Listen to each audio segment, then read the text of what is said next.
আজকের ভিডিও শুরু করলাম আমি প্রণমানন্দজি মহারাজকে দিয়ে। আমি কিছুদিন আগে গয়ার প্রণমানন্দজি মহারাজের এই আশ্রমে গেছিলাম, ভারত সেবাশ্রমে। তো দেখো মন্দিরটা খুব সুন্দর, আর এখানে বিরাট বড় বিল্ডিং রয়েছে। এই শুরু হচ্ছে বিল্ডিং ঢুকেই, তো একদম স্কুল বাড়ির মতো। আর অনেকগুলো ব্লকে ভাগ করা আছে, আর এখানে হাজারেরও বেশি থাকে মানুষ। আর যারা নিজের মা বাবার পিণ্ডদান করতে চায় না, তাদেরকে এখানেই উঠতে হয় এসে। ওই দেখো আমি ওই ব্লকে ছিলাম, এই ব্লক। তো চলো দেখো আমার রুমটা কীরকম ছিল। একদম পরিষ্কার পরিচ্ছন্ন, দেখো চারিদিকে দেওয়ালে নিচে স্টাইল বসানো। তারপর তোমার একটা স্টিলের খাট আছে, টেবিল চেয়ার আছে, ওই দেখো। আর দেখতে পাচ্ছ বাথরুমটাও কি পরিষ্কার পরিচ্ছন্ন, গিজারের ব্যবস্থাও আছে, কোমোট আছে।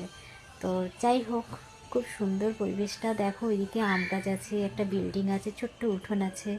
তো যাই হোক, টাটা, গুড নাইট। কালকে সকালে তোমাদেরকে বাকি ভিডিওটা দেখাবো, দেখবে কিভাবে কি হচ্ছে।